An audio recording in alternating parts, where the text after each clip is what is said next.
Okay, right now announced from Eddie Hearn that Devin Haney and Jorge Linares are in serious negotiations to get the fight ready next for April. So, what do I think about this matchup? This is a very intriguing matchup. Devin Haney is a really, really good fighter. I'm very high on Devin Haney. Many people don't really like Devin Haney. They think he's overhyped just because of the lack of resume that he has. Look, resume and style don't mean that the fighter isn't good. Excuse me, resume and power. He doesn't crack hard, and he does have a really good resume. That's why a lot of people underestimate him. But I'm telling you right now, Devin Haney is a serious fighter. Devin Haney gives all the guys at 135 problems. And I think the fight against Jorge Linares will show that. Jorge Linares is a very, very tricky fighter. He has very, very, very fast hands. He has good timing. You saw he dropped. I think he's the only person to drop Vasily Lomachenko in his whole life, amateur and professional. So you know what kind of timing he has. He didn't drop Lomachenko because of the extreme power that he has, because Jorge Linares is a featherweight. He started out a featherweight. That's where his power was. But at lightweight, he has decent power, but not killer power.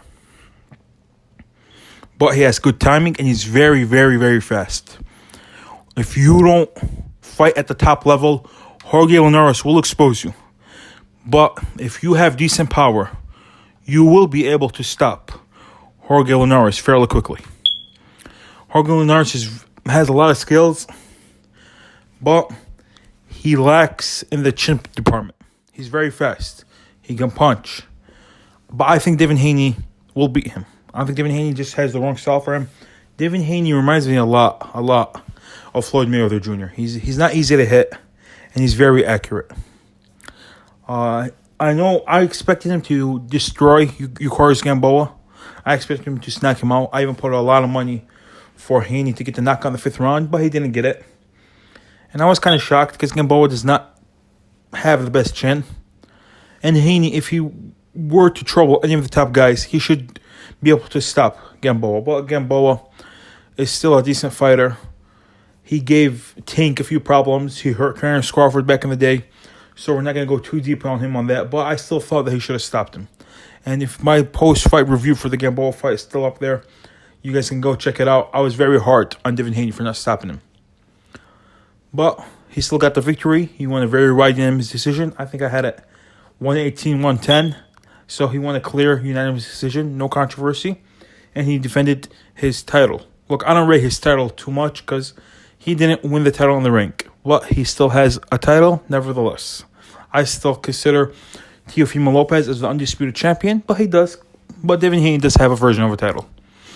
Devin Haney, if you were to tell me if all the top guys at lightweight would fight each other, who would get out of there undefeated? I don't think anyone gets out of there undefeated, but if there was someone who could get out of there undefeated, I would say it would be Devin Haney. And I don't think anyone is in a hurry to face Devin Haney. Ryan Garcia is the mandatory opponent for Devin Haney, and he has no interest in fighting Devin Haney. All right, like, subscribe, share the video, let your friends know that Devin Haney is fighting Jorge Linares next. And you know what? I got you guys on the next one.